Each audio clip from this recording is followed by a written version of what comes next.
Hello and welcome to this video. This is the third WebEx presentation for the Temple University NASA Lunabotics 2014 electrical team, the senior design team. This is the WebEx posting that is due Friday, March 14th. The team consists of myself, Mark Halberstadt, Eric Schisselbauer, and John Morris, and our advisor is Dr. John Helferty. And my name is Mark Halberstadt. I'll be walking you through this presentation. So what I want to do in this presentation is, as in all these presentations, I just want to state what the electrical team goals are, go over the overall progress that we have made on the project, and specifically in this presentation, I'm going to be highlighting progress made since the last WebEx update, and then finally I want to talk about what the next steps are for the project. So the electrical team goals have not changed from the beginning of this project. There are three of them, and they range with the first one is of highest importance. The first goal is to design and build power control and communication systems that are capable of driving a mining vehicle through a harsh lunar environment. So this is our absolute number one goal, and we are a good way. We have made very, very good progress in accomplishing this goal, which hopefully I should be able to excuse me. Hopefully I should be able to demonstrate in this video. We are not 100% there, and there is still some things we might be redesigning and optimizing, but hopefully you will see that we have made very good progress on this first goal. Our second goal is to achieve complete autonomous functionality of the mining vehicle, and I'm also going to talk about some of the progress that has been made there. And then the third goal is to make the most power-efficient system that we possibly can. So now moving on, pretty much since the last since the last video update. This team is an electrical team. We have been working along with a mechanical team that has been building the actual mechanical structure of the robot. And most of the progress that has been made along the lines of our autonomous system, but also I would say that a good amount of progress has also been made on implementation of basically supporting the mechanical side of the project and being able to actually power the robot that they have built. So pretty much what we have accomplished is we have been able to implement the final version of our Wiimote infrared light tracker system with a particle filter. We've also been able to implement a law of signs algorithm such that we can triangulate position based on information from this Wiimote system. And we have also finalized the construction of the infrared LED light pole beacon. So these first three things are all part of the autonomous system. And I'm going to show you a video in just a moment that will show that progress. And then we have also been able to implement a highly responsive manual control over a wireless network such that we can pilot the robot very easily. And I'm also going to show you that in a video demonstration. So what I would like to do now is I would just like to play a couple of video demonstrations of what has been accomplished so far. So, excuse me, sorry. The first video demonstration I would like to play pretty much shows the progress that has been made on the autonomous system, and specifically on the location system of the autonomous system. In this video, you're going to see a demonstration of two Wiimote sensors that are feeding a particle filter that is able to lock onto a light pole beacon. So anyway, I'm just going to start the video. Okay. Hi. So in this video, what I guess we want to do is just do a short demonstration of this Wiimote beacon location system that is currently running with two Wiimote object scanners and the actual beacon that we're going to be using in the competition. So right now we've got two of these Wiimote sensors. These are the Rocket brand Wiimotes. They're inside of these these 3D printed enclosures, which Kelly Robeson on the mechanical team made for us, and they're mounted on top of Parallax standard servo motors, and then plugged into Arduinos, and then being run into a Java program that is handling a particle filter for location. The particle filter from the Java program is pretty much telling our beacon to turn on and off. So you may or may not be able to see that the top 2 rows of LED lights are being turned on and off. John, I don't know if you want to say anything else about that. Basically, this is the LED beacon. It's infrared LEDs, and there's 15 rows going around right here. And there's 3 rings on top, or there's 5 rings on top. Each of these rows is split up into 3 each. So there's 5 total channels right here, and there's 3 channels on top. There's these 2 rings are 1 channel. This ring right here is another channel. These 2 rings are another channel. So, long story short, it's 8 total channels. Goes through this Ethernet cable, and onto the breadboard, through the transistor, and onto the Arduino. Yep. So now, I guess if we want to just demonstrate that these 2 scanners are able to follow the beacon, I don't know if we want to undo the thing. Cool. Oh, okay.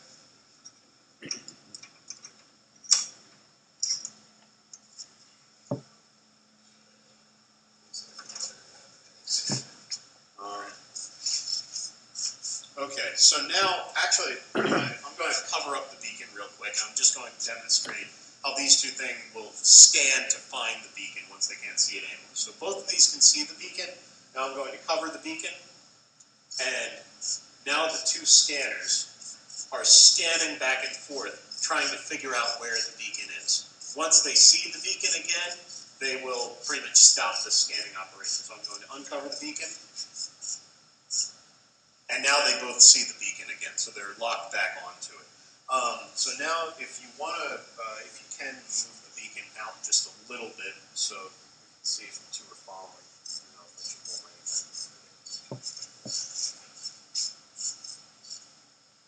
Okay, so they've locked back on, and let's see if we can get just like 1 scan. There we go. There we got 1 scan over to the right. If you can see the, it came out. Sorry.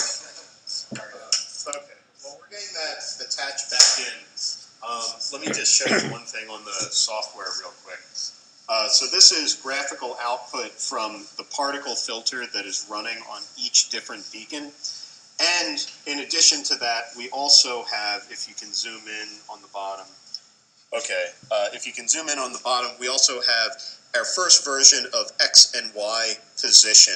That is being computed using the law of sine. So also, as you can see with our particle filters, both beacons have now locked back onto, or both Wiimote sensors have locked back onto the beacon over here. So anyway, I guess that's pretty much everything that we had to show in this video. Okay, so that's the first video that I wanted to show that pretty much just demonstrates the beacon. Also, special thanks to James Navino for filming that for us. So anyway, moving on, the next video that I would like to show pretty much is a demonstration of a mechanical test and also a wireless system test that was done on the robot that the mechanical team has built. So this is this test comprises it's a test of the wireless control system, the wireless network, and it's also a test of the power system. And also I should mention there is no autonomous function on this test. And this first video is just going to demonstrate driving. So I'm going to start it.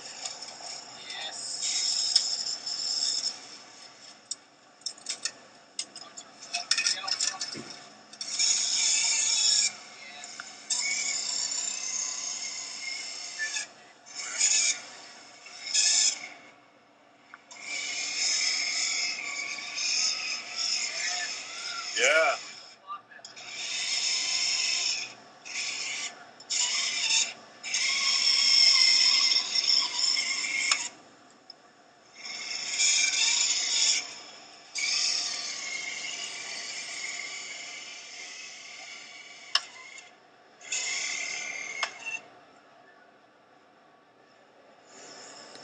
Okay, so in that video, pretty much it was just a short demonstration of a driving test, and there is still more work that is going to be done on parts of the actual drive system, but it definitely I think shows progress both on the control side. The controls for this test compared to the last test, controls are now wireless. There is also some progress on the power system in that the collection system motor is wired up, and I'll show that in the next video where we'll actually show this robot digging. Um, but the important thing is that the driving handles, I think, much better than it does in the first test. So we are testing across a larger area than we did in the first test, and the steering seemed to function properly. The robot didn't encounter situations where it got stuck and it needed to be pushed out of a hole. And this is just one video from the entire test. Really, from the entire test, we didn't encounter a situation where the robot got stuck and we needed to like dig it out or pull it out of a stuck position. With the four-wheel drive as opposed to the two-wheel drive, the robot seems to be able to drive just fine without getting stuck. One thing I should mention about the drive that is going to factor into the design of the autonomous system, we observed during this test that the robot seems to perform much better when it turns in place, when pretty much one side of the drive opposes the other side of the drive and the wheels spin in the opposite direction, so a tank style steering. The robot seems to steer much better in that fashion than it does by slowing down one side of the wheels and making the other side go faster. So that observation is definitely going to affect the implementation of our autonomous control system. So anyway, that's the driving test. Let me just show one final video that pretty much shows a digging test. Now for this digging test, I should mention that the drive system motors are both 24-volt motors. However, the digging system motor is a 12-volt motor. So in order to supply that, we are actually using a buck converter to step down the battery voltage of 25.9 volts to 12 volts, such that we can safely drive this 12-volt motor. So anyway, I'm going to start this video.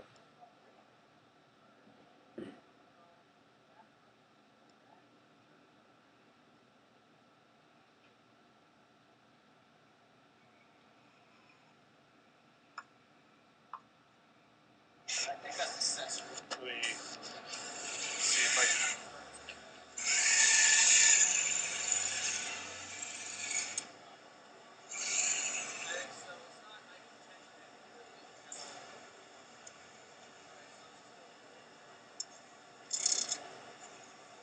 It looks like, yeah, it's backwards.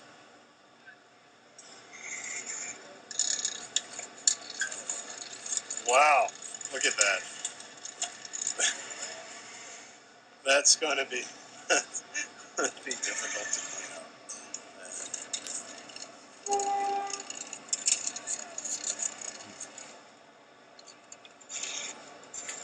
Okay, so I guess that is just a short video demonstration of the actual digging system. It might not be incredibly easy to tell from this video. There were some problems with how these sprockets, these geared sprockets on the top of the robot, were attached to this main drive shaft. Right now, or at least for this test, they were attached just with set screws, and it was causing some problems during the test where we were able to dig, particularly at the beginning, and as you can see, this video was of our very first digging test. Now we were able to do more digging tests, and the robot did perform really quite well in all the digging tests. However, there were problems with these set screws, so our mechanical team right now is in the process of fixing that problem. So we should be able to improve upon this. Another thing that I should mention that we are probably going to implement based on the results of this is you notice that the digging system pretty much deposits material really at the foot of our conveyor belt. Uh, Based on this result, probably what we are going to end up doing is as the robot digs, we are probably going to very slowly turn the conveyor belt. And we hope that by doing that, we'll be able to fill up much more completely our collection area of the robot. So anyway, that really concludes all of the video demonstrations that I had for this presentation. So moving on, I just want to talk about what the next steps are for the project. Um, for the power system, we are going to need to measure how much current we are providing to both the dig and dump system motors. As I just mentioned for that last video demonstration, we're exploring options of being able to turn the conveyor, the dumping conveyor, very slowly at the same time that we dig. Um, that we are going to have to pretty much look at the power budget that we have to figure out whether or not we can actually do that based on how much power we are actually consuming by digging. If we are able to essentially spend any additional current on turning our dumping conveyor belt. That's the real challenge with that is that both the digging system and the dumping system are, at least the plan right now, is that they're both going to be 12-volt systems. And really, I should also mention that they're going to be running off of the same, at least the plan is right now, that they are going to be running off of the same 12-volt buck converter. Based on the results of these measurements that we hope to be doing on the power system, that may change. We may need to run both the digging system and the dump system each off of their own independent buck converter and also their independent motor controller. Right now they're running off the same motor controller. So anyway, that is the next step for the power system. For the communication system, we still have to construct specific network Java packages for the autonomous GUI system and the location system. That is the next step for the communication and networking. And for the autonomous system control, the next step is to integrate the Wiimote scanner units and the location system into the autonomous GUI system that we have, pretty much our autonomous system monitor, and also the main robot control system. So the schedule, I guess, for those tasks, by March 19, we hope to have a finalization of all of the network software, or at least if not a finalization, we hope to have working models of all of the network software. And then by March 21st, we hope to finalize the construction and testing for all of the hardware required for the autonomous system. So anyway, that concludes this WebEx presentation for March 14th. Thank you so much for watching, and please, if you have any questions, feel free to leave comments in the video, or feel free to send me an email at c.mark.halberstadt@temple.edu. Thank you so much for watching.